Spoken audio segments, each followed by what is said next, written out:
Assalamualaikum warahmatullahi wabarakatuh. Innal hamdalillah nahmaduhu wa nasta'inuhu wa nastaghfiruh wa na'udzu billahi min shururi anfusina wa min sayyiati a'malina. May yahdihillahu fala mudilla lahu wa may yudlil fala hadiya lahu. Asyhadu an la ilaha illallah wahdahu la syarika lah wa asyhadu anna Muhammadan abduhu wa rasuluh. Ya ayyuhalladzina amanu taqullaha haqqa tuqatih wa la tamutunna illa wa antum muslimun.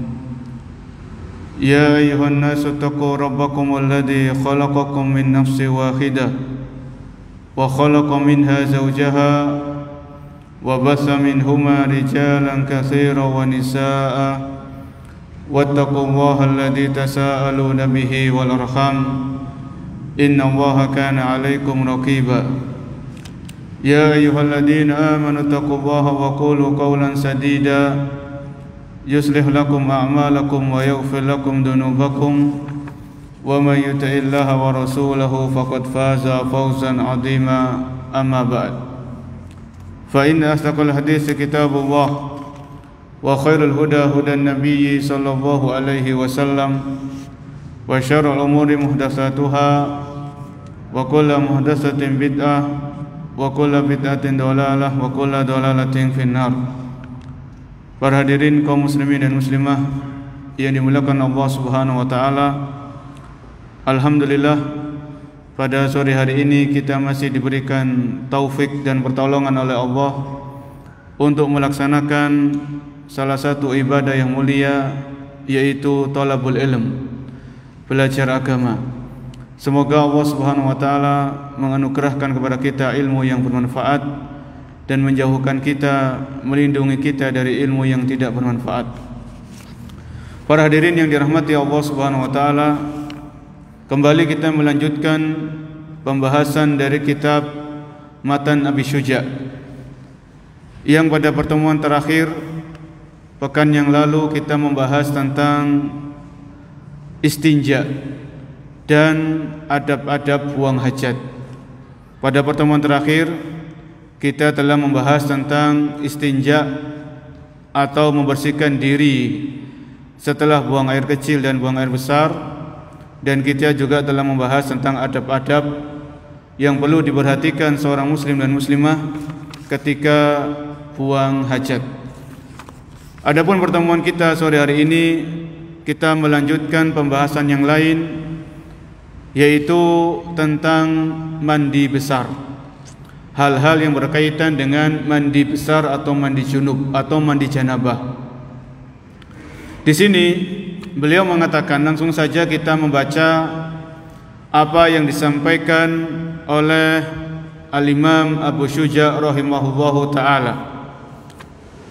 Faslun fi ahkamil husli, pembahasan tentang hukum-hukum seputar mandi. Mandi ini, sebelum kita masuk pembahasan secara langsung, apa yang dimaksud dengan mandi?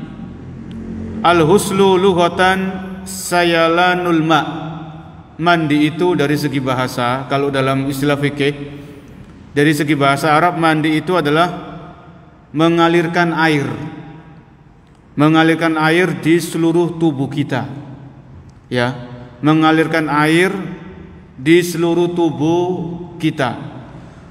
Jadi mandi ini seluruh tubuh itu harus terkena air. Ini dari segi bahasa. Orang itu dikatakan mandi dalam bahasa Arab apabila seluruh tubuhnya itu basah. Seluruh tubuhnya itu basah, dari ujung rambut sampai ujung kaki semuanya terkena air. Adapun dari segi istilah, sayalanul ma'i ala jami'il badani biniyatin makhsusatin. Dari segi istilah atau dari segi fikih, yang dimaksud dengan mandi itu adalah mengalirkan air di seluruh tubuh disertai dengan niat.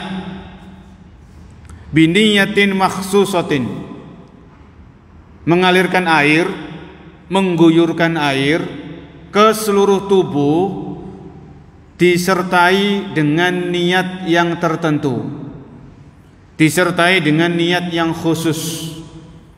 Ini mandi dari segi fikih.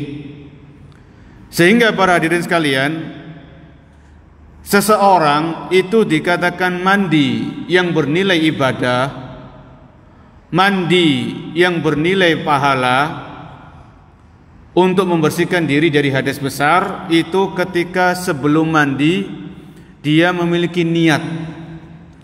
Ya, jadi sebelum mandi itu dia sudah punya niat dalam hatinya. Karena mandi ini sebagaimana yang kita ketahui, mandi ini kan ada mandi yang sifatnya itu rutinitas. Ya, misalnya seorang bapak, seorang muslim, sebelum dia bekerja, sebelum dia cari nafkah, maka dia mandi. Ya, ini namanya rutinitas. Kemudian pulang kerja untuk menghilangkan bau keringat atau yang semisalnya, maka dia mandi. Ini mandi yang sifatnya rutinitas dan tidak perlu niat. Tidak perlu niat. Adapun mandi yang sedang kita bahas ini adalah mandi yang sifatnya ibadah. Maka ibadah ini harus diiringi atau disertai dengan niat. Karena sebagaimana Nabi SAW bersabda, innamal a'malu binniyat. Sesungguhnya setiap amalan, setiap perbuatan, setiap aktivitas itu tergantung dengan niatnya. Untuk apa kita mandi ini? Dalam rangka apa? Oh, saya mandi dalam rangka untuk mengangkat hadas besar atau menghilangkan hadas besar. Jadi harus ada niat. Sebagaimana yang awal-awal kita sampaikan, niat ini penting. Niat ini untuk membedakan antara ibadah atau rutinitas. Niat ini membedakan mandi itu mandi yang wajib atau mandi yang sunnah. Karena nanti insya Allah akan ada pembahasan mandi-mandi yang disunnahkan.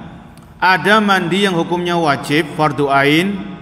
Ada mandi yang hukumnya sunnah. Dan ini bisa dibedakan dengan niat. Bisa dibedakan dengan apa? Dengan niat. Ini penting, niat ini. Bahkan para jamaah, kalau kita mandi rutinitas itu ya, mandinya rutinitas setiap pagi dan sore, ini kan sifatnya mubah. Mubah itu boleh. Sesuatu yang mubah atau boleh itu bisa menjadi ibadah, bisa bernilai pahala kalau kita niatnya untuk mendapatkan pahala. Misalnya sebelum kita berangkat kerja kita mandi untuk menghilangkan bau, supaya segar, supaya nanti di tempat kerja itu nggak ngantuk misalnya. Maka hal-hal niat-niat baik seperti ini dengan izin Allah biiznillah bisa mendatangkan pahala, bisa mendatangkan ganjaran. Ya, jadi rutinitas setiap hari, rutinitas yang sifatnya mubah ya, yang hukumnya itu boleh, itu bisa bernilai ibadah kalau diiringi dengan niat yang benar, diiringi dengan niat yang lurus. Ini tadi pengertian mandi dari segi bahasa dan juga dari segi istilah. Kemudian kapan seseorang itu diwajibkan untuk mandi? Ini yang akan dibahas. Beliau mengatakan walladzi yujibul husla sittatu asya'a. Dan hal-hal yang mewajibkan seorang muslim atau mewajibkan seorang muslimah untuk mandi itu ada 6 perkara, ada 6 hal. Kata Al-Qadhi Abu Syuja, kata Imam Abu Syuja rahimahullahu ta'ala, walladhi yujibul husla sittatu asya. Dan yang mewajibkan, yang menjadikan seorang muslim atau muslimah wajib untuk mandi itu ada 6 hal. Salah satu tashtariku fiha rijal wan nisa. Jadi jumlahnya ada 6. Dari 6 ini para jamaah, 3 diantaranya itu berserikat sama antara laki-laki dan perempuan. Kalau 3 hal ini terjadi pada diri seorang muslim atau seorang muslimah, maka muslim dan muslimah ini wajib untuk mandi. Adapun 3 hal yang lain ini nanti khusus untuk wanita. Ya, jadi ada 6 hal. Menurut madhab Syafi'i ada 6 hal yang mewajibkan untuk mandi. 3 diantaranya itu berserikat sama antara laki-laki dan perempuan. 3 yang tersisa ini khusus untuk kaum muslimah atau kaum wanita. Yang pertama, yang menyebabkan seseorang itu untuk mandi atau diwajibkan untuk mandi besar, mandi junub atau mandi janabah adalah, kata beliau, iltiqa'ul khitanaini. Iltiqa'u al-khitanaini. Mohon maaf, bertemunya 2 kemaluan antara laki-laki dan perempuan, maksudnya antara suami dan istri. Ketemunya al-khitanaini, 2 kemaluan antara suami dan istri. Ya. Jadi ketika suami istri ini bertemu, mohon maaf, kemaluannya walaupun tidak mengeluarkan air mani, itu wajib untuk mandi. Wajib untuk apa? Mandi. Dalilnya mana? Dalilnya adalah sabda Nabi SAW dari hadis Abu Hurairah radhiyallahu anhu, "Idza jalasa baina syu'abihal arba summa jahadaha faqad wajabal husla." Jadi ketika seorang laki-laki menduduki atau seorang laki-laki itu bertemu dengan istrinya, berhubungan intim dalam hal ini, maka summa jahadaha, kemudian dia melakukannya kepada istrinya, faqad wajabal husla, maka 2 orang ini telah wajib untuk mandi. Hadis riwayat Muslim. Di dalam riwayat yang lain, wa illam yunzil, walaupun si suami ini tidak mengeluarkan air mani. Ya, jadi sekedar bertemu, mohon maaf, antara kemaluan laki-laki dengan perempuan, dalam hal ini suami istri, maka wajib bagi suami istri ini untuk apa? Untuk mandi. Maka karena dua-duanya ini telah terjadi pada mereka hadas besar, ya ini iltiqa'ul khitanaini. Kalau kita perhatikan istilah yang dipakai oleh penulis di sini, iltiqa'ul khitanaini, bertemunya 2 khitan. Khitan, jadi kalau khitan itu kan dalam bahasa Indonesia, kalau dalam bahasa Jawa itu kan sunat, ya. Sunat. Ini menunjukkan apa para jemaah? Bahwasanya sunat ini, khitan ini disyariatkan baik untuk laki-laki dan juga untuk perempuan. Jadi khitan ini disyariatkan untuk kaum laki-laki dan untuk kaum perempuan. Ya, karena dalam hadis yang lain Nabi mengatakan idzal taqal khitanan waqad wajabal husla au kama qol. Kalau 2 khitan itu bertemu, maka telah wajib untuk mandi. Ya, ini menunjukkan bahwasanya kaum muslimah wanita itu juga disyariatkan untuk dikhitan, tentunya sesuai dengan aturan-aturan syar'i. Ini yang pertama. Jadi perkara yang pertama atau hal yang pertama yang mewajibkan seorang muslim atau muslimah untuk mandi junub atau mandi besar itu adalah ketika 2 khitan ini bertemu. Jadi ada istilah mandi besar, ada istilah mandi junub, ada istilah mandi janabah dan semisalnya. Kemudian yang kedua, ini yang pertama tadi ya, yang pertama.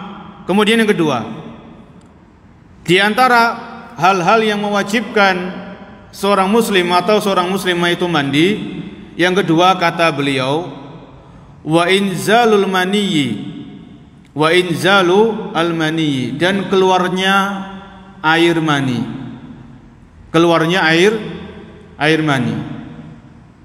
Ini mewajibkan untuk mandi. Keluarnya air mani ini mewajibkan untuk mandi.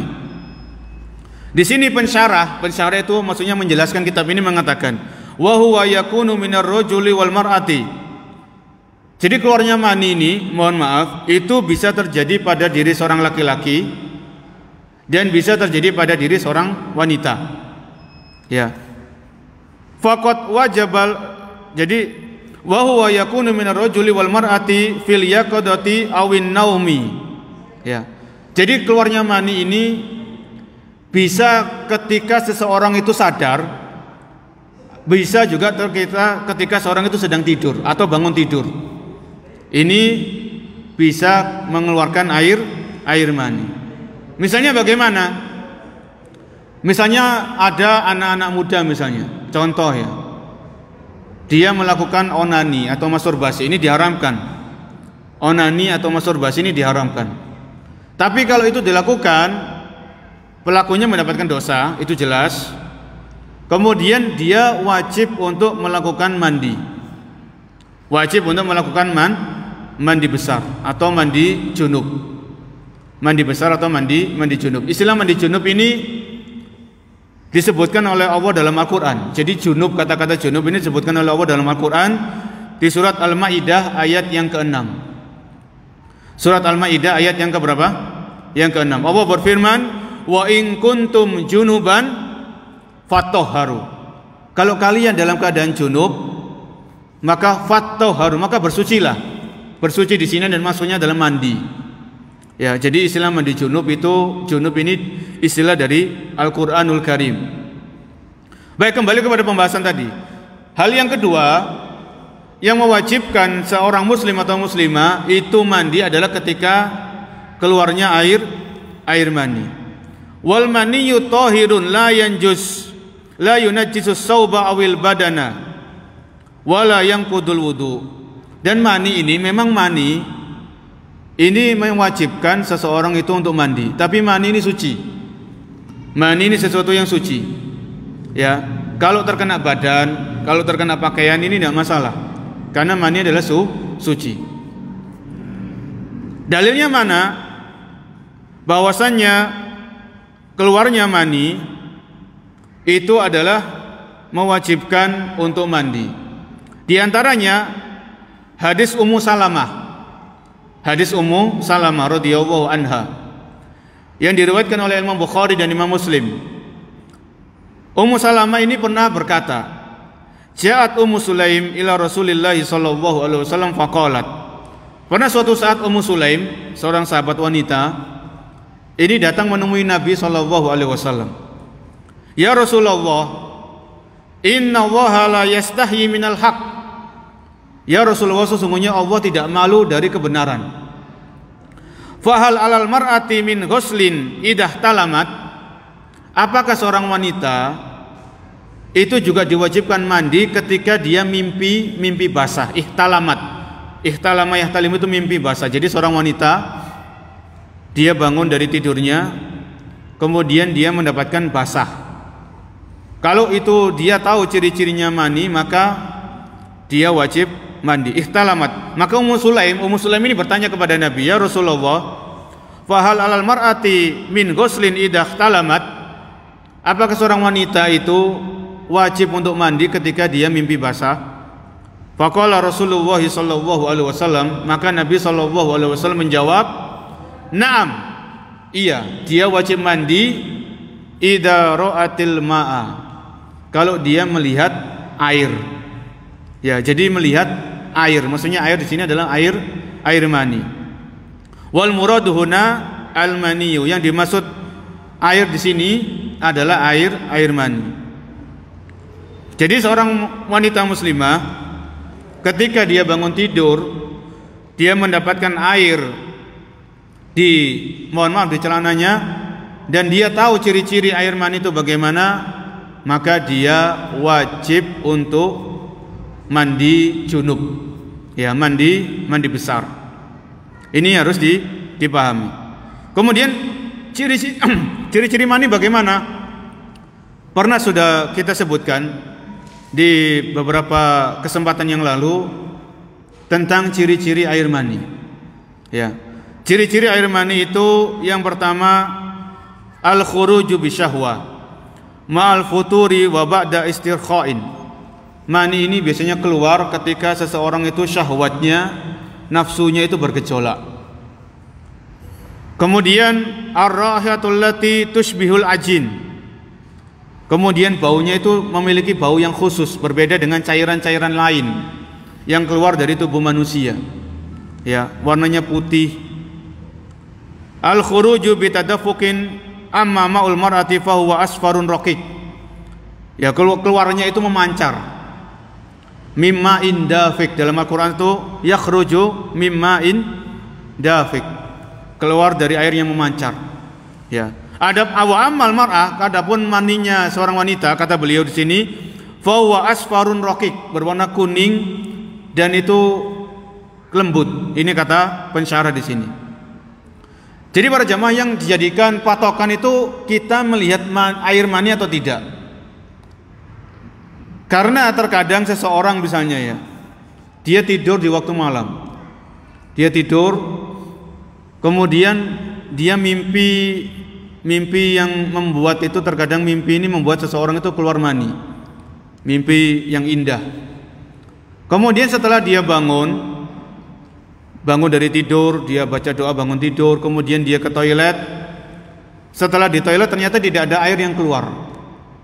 Tidak ada air mani yang keluar. Maka dalam keadaan seperti ini, orang yang bersangkutan tidak wajib untuk mandi. Walaupun dia mimpi indah, dia ingat. Ya, terkadang orang itu beda-beda. Ada orang itu dia ingat mimpinya apa tadi malam, itu ingat ya. Ada orang lain misalnya dia nggak ingat tadi malam mimpi apa, nggak ingat, dan dia nggak peduli mau mimpi apa nggak masalah. Ya. Jadi yang dijadikan patokan itu, sebagaimana Nabi SAW tadi mengatakan, bersabda, idza ra'atil ma, kalau dia melihat air mani. Ya, air mani. Jadi patokannya itu melihat air mani atau tidak.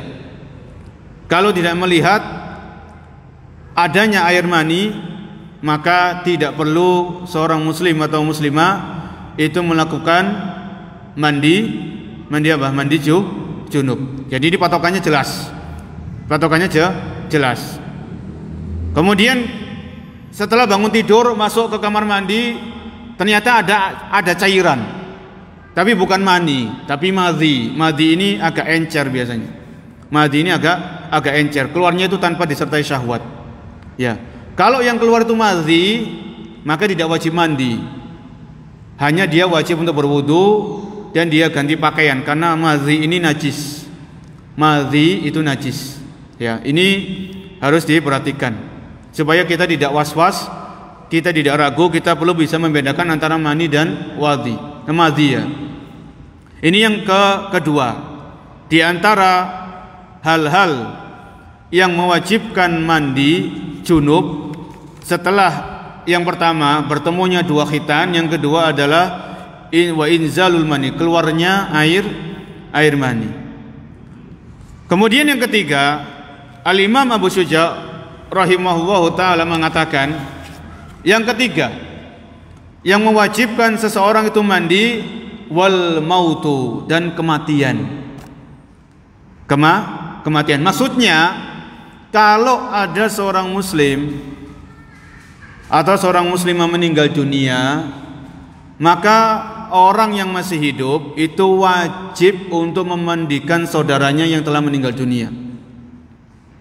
Kalau yang meninggal wanita muslimah, maka yang memandikan juga wanita muslimah. Ya. Kalau yang meninggal itu laki-laki muslim, maka yang memandikan jenazahnya adalah seorang laki-laki muslim. Tentunya yang berilmu ya, bukan asal semangat memandikan, ingin dapat pahala tapi nggak tahu cara memandikan jenazah sesuai dengan tuntunan Rasul Shallallahu Alaihi Wasallam. Ya, karena ibadah ini harus dilandasi dengan ilmu. Setiap ibadah itu harus dilandasi dengan ilmu. Nggak boleh kita asal-asalan sesuai dengan keinginan kita, sesuai dengan hawa nafsu kita. Ini bahaya. Ya, Rasulullah SAW sebelum beliau meninggal dunia, beliau sudah menjelaskan semua ajaran Islam dari A sampai Z, dari alif sampai ya, itu Rasulullah jelaskan. Tidak ada satu syariat Islam pun yang beliau sembunyikan. Sudah dijelaskan semuanya, sedetail-detailnya, dan disampaikan oleh para sahabat, diketahui oleh para sahabat radhiyallahu anhum. Jadi kalau ada seorang muslim atau seorang muslimah meninggal dunia, maka yang masih hidup ini berkewajiban untuk memandikan jenazahnya. Hukumnya itu fardu kifayah. Kalau ada seseorang yang sudah melaksanakan kewajiban ini, maka orang lain, muslim yang lain itu gugur. Misalnya ada seorang meninggal, ya, kemudian ada seseorang yang sudah memandikan, satu orang memandikan jenazah yang meninggal tadi, maka kaum muslimin yang lain itu gugur kewajibannya. Ya, memandikan jenazah ini fardu kifayah. Kalau ada satu orang yang sudah melaksanakan, maka yang lain gugur kewajibannya. Kalau tidak ada yang melaksanakan sama sekali, maka semuanya terkena dosa. Ya, ini al-maut, yaitu yang ketiga yang mewajibkan mandi. Maksudnya di sini kata beliau, maksudnya al-maut itu yang meninggal, ya. Berarti yang memandikan adalah yang masih hidup. Ada hal yang lain berkaitan dengan memandikan jenazah ini, yaitu seorang suami boleh memandikan jenazah istrinya, dan seorang istri boleh memandikan jenazah suaminya. Ini boleh, karena suami istri sudah nggak ada batasan aurat. Seorang suami boleh melihat aurat istrinya, seorang istri boleh melihat kepada aurat suaminya, itu boleh.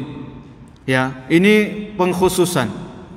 Seorang suami boleh memandikan jenazah istrinya, dan sebaliknya seorang istri boleh memandikan jenazah suaminya.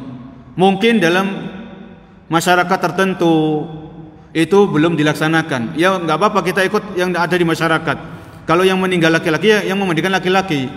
Kalau yang meninggal perempuan, yang memandikan adalah perempuan. Maka kita ikuti, nggak masalah. Ya, walaupun asalnya adalah boleh seorang istri atau seorang suami memandikan jenazah istrinya.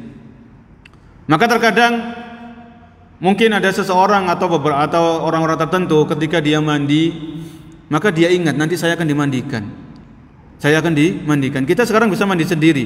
Alhamdulillah, Allah ngasih kita umur, Allah ngasih kita kesempatan, Allah ngasih kita usia.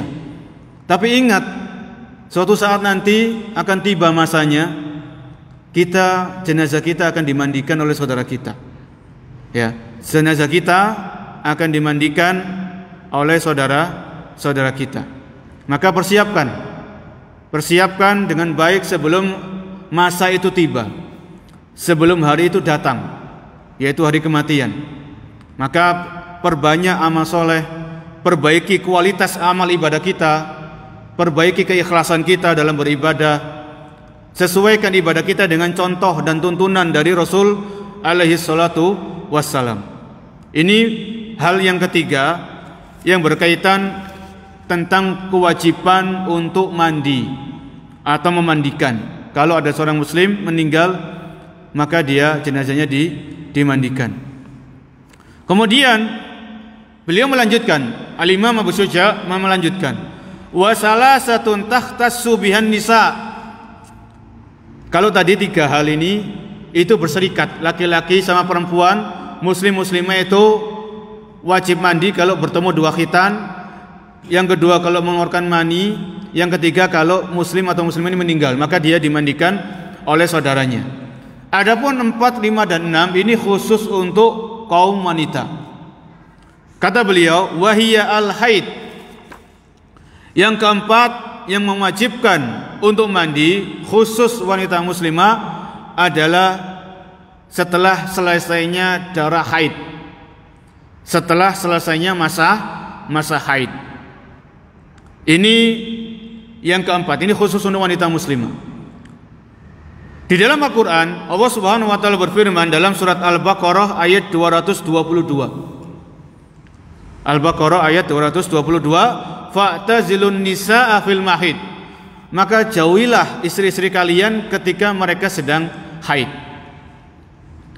Kemudian dalam riwayat Bukhari, dalam salah satu hadis Nabi SAW, Rasulullah pernah berkata kepada seorang sahabat wanita, yaitu Fatimah bintu Abi Hubeish, idza aqbalatil haidatu fada'is salata. Idza aqbalatil haidah fada'is salat. Kalau haid itu tiba, maka tinggalkan salat. Maksudnya kalau seorang wanita itu haid, maka dia enggak boleh salat, salat wajib maupun salat sunnah. Wa idza adbarat faghtasili wa sholli. Kalau haid ini sudah selesai, sudah berakhir, faghtasili, maka mandilah. Wasolli, kemudian sholatlah. Ini menunjukkan apa? Ini menunjukkan perintah. Yang memerintahkan siapa? Yang memerintahkan adalah Rasul Shallallahu Alaihi Wasallam. Dan pada asalnya hukum perintah itu adalah wajib. Pada asalnya hukum suatu perintah itu adalah wajib. Kecuali ada dalil yang lain yang menunjukkan perintah ini hukumnya sunnah. Dan tidak ada dalil yang lain yang menunjukkan bahwasanya perintah mandi untuk wanita haid setelah selesai haid itu tidak ada dalil yang lain yang memalingkan dari hukum wajib. Maka kembali kepada asalnya perintah Nabi kepada seorang wanita namanya Fatimah binti Abi Hubeish, kalau dia selesai haid maka dia diperintahkan untuk mandi. Ini berlaku untuk seluruh wanita muslimah. Ya, ini dalilnya. Faghtasili wasolli. Kalau selesai haidmu maka mandilah, kemudian sholatlah. Ini yang keempat di antara hal-hal yang mewajibkan untuk mandi junub atau mandi besar. Yang kelima, kata Al-Imam Abu Syuja rahimahullahu taala, wan nifas. Wan nifas. Yang kelima adalah selesai masa nifas. Selesai masa nifas. Nifas itu di sini beliau mengatakan wa huwa qiyasan 'alal haid li'anna daman nifas wa dama haid mutajammi. Kenapa orang-orang wanita-wanita yang nifas itu diwajibkan mandi, dikiaskan, dianalogikan dengan wanita yang selesai haid. Baik, nifas itu apa? Nifas itu adalah darah yang keluar setelah melahirkan. Darah yang keluar setelah seorang ibu itu melahirkan anaknya. Maka ini darah nifas. Ya, ini darah nifas. Ad-damul ladzi yakhruju ba'dal wiladah. Darah yang keluar setelah seorang wanita itu melahirkan anaknya. Jadi kalau darah ini keluar kemudian ada waktunya tertentu, insyaallah ada pembahasan tentang haid dan nifas. Kalau darah nifas ini berhenti, maka si wanita ini dia wajib untuk mandi junub. Wajib untuk mandi junub. Kemudian yang keenam. Yang keenam, kata Al-Imam Abu Syuja dalam kitab beliau di sini, wal wiladah. Hal yang keenam yang mewajibkan seorang wanita muslimah untuk mandi junub adalah melahirkan. Wahiyah, di sini pensyarah mengatakan wahiyah khurujul mauludi adamiyan kana aw mudghatan aw alaqatan aw kharaja bila balalin min ghairil makanil mu'tad wiladatun qaisariyah. Jadi wanita melahirkan ini entah yang lahir itu bayi procot atau dia keguguran, jadi yang keluar itu masih janin, berupa janin, atau dia wanita ini melahirkan melalui operasi sesar.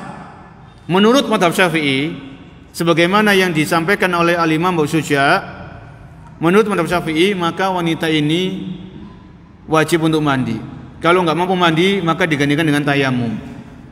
Ya, mungkin ada yang bertanya, kalau di mazhab-mazhab yang lain, sejauh yang kami ketahui, mazhab Hanafi, mazhab Maliki, mazhab Hambali itu mereka tidak mencantumkan wiladah. Ya, jadi seorang wanita muslimah yang setelah melahirkan itu tidak diwajibkan untuk mandi di mazhab-mazhab yang lain. Ya, maka dalam hal ini, wallahu alam, kami belum mengetahui tentang dalil khusus, baik itu dari Al-Quran maupun dari hadis, bahwasanya wanita muslimah selesai melahirkan maka dia wajib untuk mandi junub. Adapun dalilnya Imam Syafi'i, mazhab Syafi'i dalam hal ini ya, argumentasi mereka al-waladu maniyun munaqadun aw makhluqun min ma'ir rajuli wa ma'il mar'ah. Karena seorang anak yang lahir, bayi yang procot ini ya, bayi ini kan lahir berasal dari sel sperma sama sel ovum. Ya, jadi airnya seorang laki-laki dengan airnya wanita ini ketemu, kemudian Allah Subhanahu wa taala menjadikan merawat janin ini sampai bayi ini keluar. Maka dengan hal itu, karena bayi ini berasal dari sperma, kemudian dari sel ovum, maka dari hal inilah kenapa seorang wanita muslimah ketika selesai melahirkan maka dia diwajibkan untuk mandi. Ya. Maka pendapat yang lebih kuat wallahu alam, wanita muslimah selesai melahirkan maka dia tidak wajib untuk mandi. Yang mewajibkan seorang wanita itu mandi adalah darah nifasnya. Jadi selesai melahirkan dia keluar darah, maka darah nifasnya ini kalau selesai berhenti, itu yang mewajibkan wanita ini untuk mandi junub. Adapun sekedar untuk melahirkan, merocotnya bayi ini tidak wajib untuk mandi. Wallahu a'lam. Ini jadi ada 6 hal ya, ada 6 perkara atau mungkin 5 perkara yang mewajibkan seorang muslim atau seorang muslimah itu untuk mandi. Kemudian yang berikutnya, faraidul husli. Setelah kita tahu mandi itu ada yang wajib. Ya. Mandi junub itu diwajibkan dalam 3 keadaan bagi laki-laki ya. Dalam 3 keadaan dan 5 keadaan bagi seorang wanita. Muncul pertanyaan, bagaimana tata cara mandi? Kan begitu. Bagaimana tata cara mandi? Apa fardu-fardu yang perlu diperhatikan ketika mandi junub dan apa saja yang disunnahkan ketika mandi junub. Di sini beliau mengatakan, wa faraidul husli salah satu asya. Hal-hal yang wajib dilakukan ketika mandi ada 3. Hal-hal yang perlu diperhatikan ketika mandi ada 3. Kata Al-Imam Al-Suja dalam mazhab Syafi'i. Yang pertama an-niyah. Yang pertama adalah an-niyah. Niat. Ya, niat. Jadi ini penting niat ini. Karena sudah dibahas kita di awal kajian edisi hari ini, niat ini membedakan antara rutinitas dengan ibadah. Niat ini membedakan antara ibadah wajib dengan ibadah sunnah. Harus ada niatnya. Harus ada niat. Niat itu kan maksud. Kita bermaksud apa mandi ini? Tujuan kita apa? Ya ini niat. An-niyatu. Harus ada niatnya. Jadi misalnya begini, mohon maaf, kalau ada seorang suami istri 2 khitan bertemu, 2 khitannya laki-laki, khitannya perempuan ini bertemu, hubungan suami istri. Kemudian mereka tidur, jadi nggak langsung mandi. Mereka tidur, kemudian bangun di sepertiga malam misalnya mau sholat tahajud, maka harus mandi dulu. Maka ketika mandi ini kan otomatis dia niat dalam hatinya. Oh ya, tadi sebelum saya tidur saya melakukan ini. Maka dia otomatis dalam hatinya dia berniat. Sebelum dia melakukan mengguyurkan air, maka dia punya niat dalam hatinya. Ya, niat ini dalam hati. Niat ini dalam hati. Muncul pertanyaan. Kalau misalnya malam Jumat pagi, kan kalau di hari Jumat kan ada syariat mandi bagi laki-laki yang menghadiri salat Jumat, maka dia disyariatkan untuk mandi. Terlepas hukum mandi salat Jumat ini, hukum mandi Jumat ini apakah wajib apa sunnah, insya Allah akan dibahas. Seandainya 2 hal berkumpul, mandi yang hukumnya wajib dengan mandi yang hukumnya sunnah, itu berkumpul, bolehkah seseorang menggabungkan 2 niat? Contoh yang lain ya, sebelum yang sepakat para ulama itu mandi yang sunnah itu mandi sebelum sholat id, baik sholat idul fitri ataupun sholat idul adha. Ini mandi sebelum sholat id itu hukumnya sunnah. Hukumnya sunnah. Ini sepakat. Para ulama sepakat. Adapun mandi Jumat ini ada perbedaan pendapat. Insya Allah akan dibahas di dalam buku ini juga akan dibahas. Jadi seandainya seseorang itu hari raya Idul Fitri, kemudian ternyata di pagi harinya ketika bangun tidur dia melihat ada air mani keluar dari tubuhnya.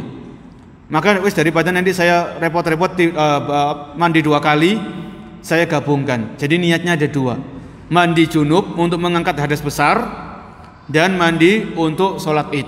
Maka jawabannya boleh.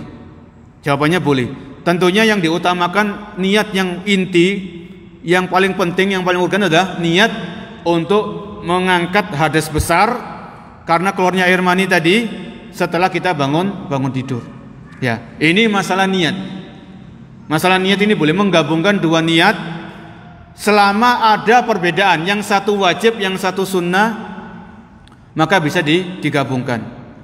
Kalau sama-sama wajib, ini ada perbedaan. Contohnya menggabungkan antara puasa qadha, puasa Ramadan dengan puasa nadar. Ada orang bernazar, kalau Allah ngasih saya sembuh, saya bernazar puasa 1 hari. Ini puasa nadar. Puasa nadar ini awalnya nadar itu kan awalnya Allah tidak mewajibkan pada orang ini puasa. Karena dia bernazar maka dia wajib untuk berpuasa. Dan puasa nadar sama puasa mengqadha Ramadan ini nggak boleh dikumpulkan. Karena sama-sama apa? Wajib. Sama-sama wajib nggak boleh dikumpulkan. Ini menurut pendapat sebagian para ulama. Kembali kepada pembahasan ini ya, niat. Jadi yang perlu diperhatikan dalam masalah mandi junub ini adalah niat.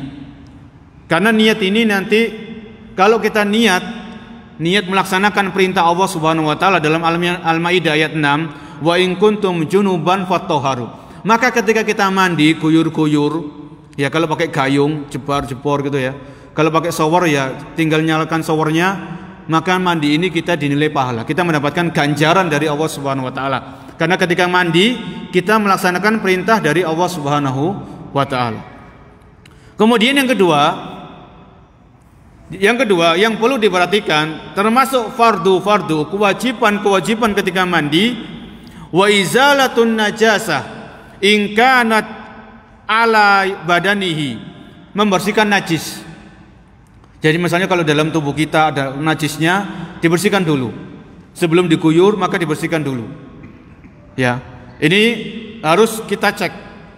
Jadi tubuh kita kira-kira ada najisnya atau enggak. Kalau enggak ada, langsung kita mandi. Ini yang kedua ya. Wa izalatun najasa ala badani, membersihkan najis yang menempel atau yang terkena badan kita. Kalau ada. Ini yang kedua. Kemudian yang ketiga, wa isalul ma'i ila jami'is sya'ri wal basyarati.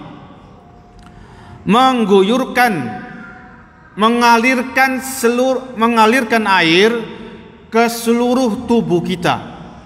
Ya, ke seluruh tubuh kita. Wa isalul ma'i ila jami'is sya'ri wal basyarah. Dan mengalirkan air seluruh badan kita. Jadi seluruh badan ini harus terkena air. Harus terkena apa? Terkena air. Kalau ada sedikit saja anggota badan yang nggak terkena air, dalam rangka kesengajaan sengaja kita tahu ini kok masih kering ya. Kemudian kita ngeyel, wes nggak masalah, dikit aja kok. Nah ini bahaya, ini nggak sah mandinya. Kalau mandinya nggak sah, otomatis sholatnya tidak sah. Karena mandi ini untuk mengangkat hadas besar. Sedangkan syarat sahnya sholat itu bersih dari hadas kecil maupun hadas besar. Baik, azan dulu, nanti kita lanjutkan sedikit baru tanya jawab kalau ada yang mau bertanya.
Baik, kita tadi sampai di fardu yang ketiga.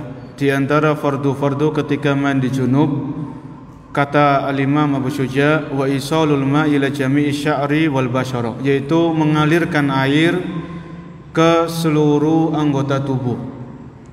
Sebagaimana dalam sebuah hadis dari Aisyah radhiyallahu anha, bahwasanya Nabi sallallahu alaihi wasallam idza tasala minal janabah bada'a bi ghusli yadayhi. Jadi Nabi SAW ketika beliau mandi junub, itu beliau mencuci kedua telapak tangan beliau, dicuci dulu. Ya. Summa yatawaddau kama yatawaddau lis-shalah. Kemudian Nabi berwudu sebagaimana beliau wudu untuk salat. Summa yadkhulu asabi'ahu fil ma' fayatakhallalu biha usul sya'rihi. Kemudian beliau mencelupkan jari-jari beliau ke air, kemudian beliau menyela-nyela rambutnya beliau. Jadi di sela-sela rambutnya supaya kulit kepala ini benar-benar terkena air di sela-sela begini. Jadi beliau masukkan air ke ember misalnya ya, dimasukkan kemudian di sela-sela supaya benar-benar sampai kulit kepala ini terkena air. Supaya mandi junubnya itu sah. Ini contohnya Nabi. Summa yasubbu ala ra'sihi salasa hurufin biyadai. Kemudian setelah beliau menyela-nyela rambut beliau, baru beliau mengguyur badan sebanyak 3 kali. Ya, mengguyur badan sebanyak tiga kali. Summa yafidul ma ala jildihi kulli. Kemudian beliau mengguyurkan air ke seluruh bagian tubuh beliau. Rawahul Bukhari wa Muslim. Ini hadis riwayat Bukhari dan Muslim. Ini dalil yang mengajarkan kita, yang menjelaskan kepada kita bahwasanya yang namanya mandi junub atau mandi janabah, ini air ini harus sampai ke seluruh anggota tubuh kita, termasuk kulit-kulit kepala. Kalau kita pakai gayung ya diyakinkan bahwasanya semua anggota tubuh ini kena air. Kalau pakai shower itu mungkin lebih gampang atau lebih mudah untuk meyakinkan diri kita bahwasanya tubuh kita semuanya terkena air, sehingga hadas besar ini benar-benar hilang dari diri kita. Kemudian bagi wanita yang masih memakai pitek atau apalah ya, yang jari-jarinya itu dikasih warna-warna ini, itu dipastikan dihilangkan dulu, dikerik. Karena dikhawatirkan menghalangi sampainya air ke kulit kita. Atau misalnya seorang bapak-bapak habis ngecat kemudian kecapean, kemudian bangun tidur kok keluar mani, ya. Maka sisa-sisa cat yang menempel ini yang kita tahu itu dikerik dulu, dibersihkan. Baru kita mandi junub, sehingga seluruh air ini benar-benar sampai ke seluruh tubuh kita. Semua kulit ini terkena air. Mungkin ini para jamaah yang bisa kita bahas pada kesempatan sore hari ini. Jadi 2 hal-hal apa saja yang mewajibkan kita mandi, dan yang kedua hal-hal yang wajib diperhatikan ketika mandi. Insya Allah di pekan depan kita akan membahas tentang sunnah-sunnah yang perlu diperhatikan ketika mandi, dan mandi-mandi yang disunahkan di dalam Islam. Wallahu a'lam. Apabila ada yang menambahkan atau ada yang bertanya, kita persilakan.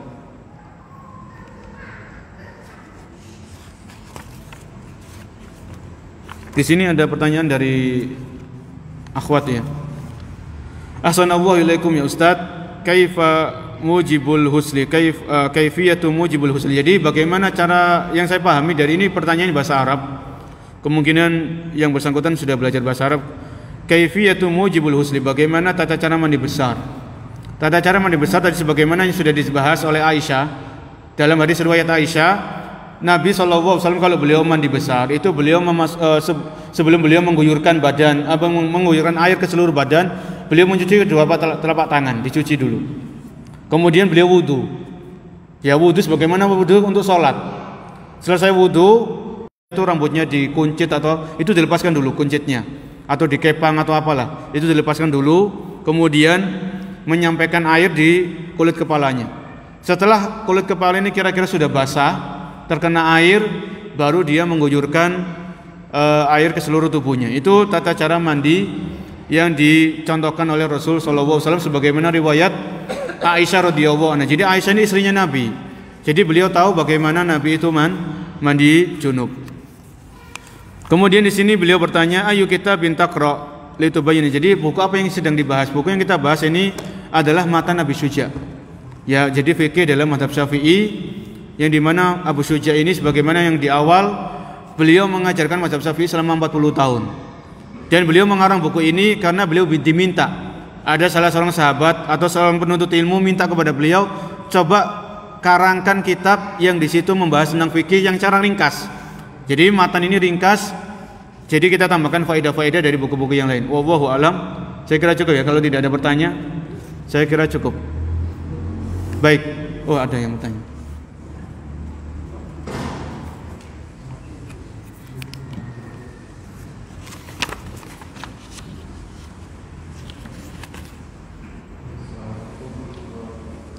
Assalamualaikum warahmatullahi wabarakatuh.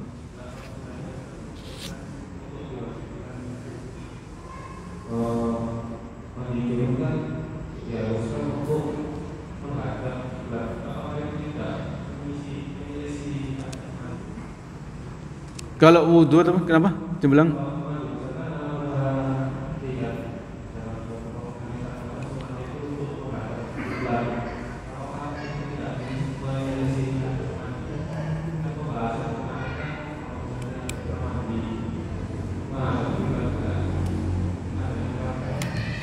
iya, di beberapa buku atau di beberapa referensi seperti di mazhab Syafi'i itu ulama-ulama Syafi'iyah mereka memang menyebutkan, yang pernah kami baca itu mereka ketika mandi junub ini disunahkan untuk menghadap ke arah kiblat. Ya, apakah ini tidak masalah karena kiblat ini kan arah yang dimuliakan dalam Islam, begitu ya? Ya. Jadi dalam hal ini kami belum tahu tentang dalil secara khusus tentang pendapat ulama Syafi'iyah ketika mereka menyunahkan menganjurkan mandi junub ketika mandi mengangkat hadas besar ini menghadap ke arah kiblat. Jadi kembali kepada kaidah umum, jadi mandi ini bisa menghadap ke arah manapun, ya. Mandi menghadap ke arah manapun. Tidak perlu menghadap ke arah tertentu, dan diusahakan memang tidak menghadap ke arah kiblat atau membelakangi kiblat sebagaimana ketika kita sedang buang hajat, walaupun itu dalam ruangan, dalam tempat tertutup, ya. Wallahu a'lam bishawab. Saya kira cukup ya untuk ada lagi, silakan. Kalau kulit terkena cat harus dilakukan, terus bagaimana kalau kulit itu sudah terlanjur bertato? Iya, kalau kulit itu mohon maaf kalau ada tatonya, ini kembali kepada orang yang paham dalam masalah ini. Kalau memang tato itu menghalangi sampainya air ke permukaan kulit kita, maka tentunya tato ini harus dihilangkan. Ya, tato ini harus dihilangkan karena dalam sebuah kaidah, ma la yatimul wajibu illa bihi fa huwa wajib. Ma la yatimul wajibu illa bihi wa huwa wajib. Kalau tidak bisa melaksanakan sesuatu yang wajib kecuali dengan hal itu, maka sesuatu menjadi wajib. Kalau seseorang itu ada tatonya, kemudian orang-orang yang paham dalam masalah ini, tato itu menghalangi sampainya air ke permukaan kulit, maka untuk bisa sah mandinya, mandi junubnya, sah wudunya, maka tato ini wajib untuk dihilangkan, kan begitu? Karena dalam kaidah umum, ma la yatimul wajibu illa bihi bahwa wajib. Apa-apa yang tidak bisa terlaksanakan suatu kewajiban kecuali dengan hal itu, maka hal itu menjadi suatu yang wajib. Ya, insyaallah yang kami tahu itu bisa dihilangkan ya. Jadi ada teman-teman kita itu yang mereka membuka jasa untuk menghilangkan tato dari tubuh. Kalau ada orang yang baru hijrah atau baru kenal sunnah. Nggak ada lagi. Seandainya ada pertanyaan-pertanyaan yang lain mungkin disimpan dulu. Insya Allah di pekan depan kalau Allah ngasih kesempatan kita akan membahas tentang sunnah-sunnah ketika mandi junub dan mandi-mandi yang disunnahkan di dalam Islam. Jadi kalau tiga hal tadi yang kita bahas saat ini, mandi-mandi yang hukumnya wajib harus dikerjakan. Kalau di pekan depan mandi-mandi yang hukumnya sunnah. Wallahu a'lam, kurang lebihnya kami mohon maaf sebesar-besarnya. Kita akhiri subhanakallahumma wa bihamdika asyhadu an la ilaha illa anta astaghfiruka wa atubu ilaik. Assalamualaikum warahmatullahi wabarakatuh.